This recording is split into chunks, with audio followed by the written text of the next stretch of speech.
సర్వభూతస్థితం యో మాం భజత్యేకత్వమాస్థితః సర్వదా వర్తమానోపి సయోగి మయి వర్తతే. 31వ శ్లోకం యొక్క భావాన్ని పరిశీలించినట్లయితే, అర్జున, నాయందే ఏకత్వంలో స్థితుడై ఉండి మరియు నన్నే సర్వభూతముల యందు స్థితుడై ఉన్న పరమాత్మగా ఆరాధించిన యోగి అన్ని రకాల కార్యకలాపాలు చేస్తూనే ఉన్నా నాయందే నివసిస్తూ ఉంటాడు. అర్జున, ఆత్మౌపమ్యేన సర్వత్ర సమం పశ్యతి యోర్జున సుఖం వా యది వా దుఃఖం సయోగి పరమో మతః.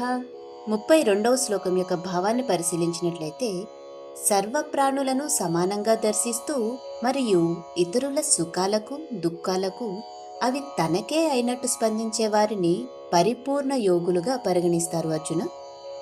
అర్జున ఉవాచ యోయం యోగస్త్వయా ప్రోక్తః సామ్యేన మధుసూదన ఏతస్యాహం న పశ్యామి చంచలత్వా స్థితిం స్థిరాం. 33వ శ్లోకం యొక్క భావాన్ని పరిశీలించినట్లయితే, అర్జునుడు ఈ విధంగా పలికెను: ఓ మాధవ, నీవు చెప్పిన ఈ యోగ విధానం ఏదైతే ఉందో ఈ చంచలమైన మనస్సు వలన నాకు ఆచరింపశక్యం కానిదిగాను ఇంకా అసాధ్యమైనదిగా అనిపిస్తున్నది. చంచలం హి మనః కృష్ణ ప్రమాది బలవత్రుడం తస్యాహం నిగ్రహం మన్యే వాయోరివ సుదుష్కరం. కృష్ణ, ఈ మనస్సు చాలా చంచలమైనది, అల్లకల్లోలమైనది కూడా, బలమైనది మరియు మూర్ఖపు పట్టుదల గలది.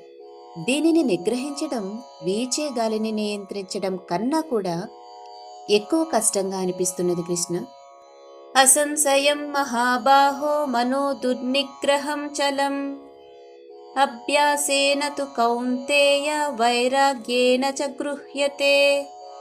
దీనికి ఆ కృష్ణ పరమాత్ముడు ఈ విధంగా చెప్పాడు. ఏమని అంటే, ఓ కుంతీపుత్ర, నీవు చెప్పింది నిజమే. మనస్సు అనేది నిగ్రహించటానికి నిజముగా చాలా కష్టమైనది. కానీ అభ్యాసము మరియు వైరాగ్యములచే దానిని నిగ్రహించవచ్చు కూడా. అసంయతాత్మనా యోగః దుష్ప్రాప ఇతి మే మతిః వస్యాత్మనా తు యతతా శక్యో వాప్తుముపాయతః. మనస్సు అదుపులో లేనివానికి యోగము కష్టతరమైనది. కానీ మనస్సుని నిగ్రహించడం నేర్చుకున్నవారు మరియు సరైన పద్ధతిలో పరిశ్రమ చేసేవారు యోగములో పరిపూర్ణత సాధించవచ్చు. అర్జున ఉవాచ అయతి శ్రద్ధయోపేతః యోగాచ్చలితమానసః అప్రాప్య యోగ సంసిద్ధిం కాం గతిం కృష్ణ గచ్చతి. అర్జునుడు ఈ విధంగా పలికెను: ఈ మార్గంలో శ్రద్ధతో ప్రయాణం ప్రారంభించి కూడా చంచలమైన మనస్సు కారణంచే తగినంత పరిశ్రమించక యోగ లక్ష్యాన్ని ఈ జన్మలో సాధించలేకపోయిన యోగి యొక్క గతి ఏమిటి కృష్ణ?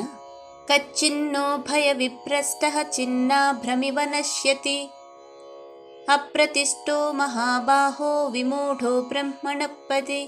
యోగ మార్గం నుండి తప్పిపోయిన వ్యక్తి భౌతిక మరియు ఆధ్యాత్మిక విజయాల రెండిటి నుండి భ్రష్టుడైపోడా, ఇంకా అతడు విడిపోయి చెదిరిన మేఘం వలె ఉభయభ్రష్టుడై ఎటూ కాకుండా పోతాడు కదా కృష్ణ. ఏ తన్మే సంశయం కృష్ణ చేత్తుమర్హస్య శేషతః త్వదన్యః సంశయస్యాస్య చేత్తానుహ్యుపపద్యతే. ఓ కృష్ణ, నా సందేహమును పూర్తిగా నివృత్తి చేయము. మరి నీకన్నా ఇది చేయగలిగిన వారెవరైనా ఉన్నారా?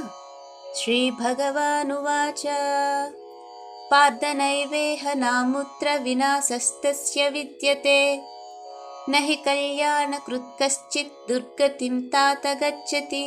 ఆ భగవంతుడు ఏమని పలికాడు అంటే, ఓ అర్జున, ఆధ్యాత్మిక పదంలో ఉన్నవాడు ఈ లోకంలో కానీ పరలోకంలో కానీ చెడిపోడు. భగవత్ ప్రాప్తి కోసం ప్రయత్నం చేసేవాడు ఎన్నటికీ దుర్గతి పాలు కాలేడు. ఈ వీడియో గనుక నచ్చినట్లయితే please like and subscribe. Thank you.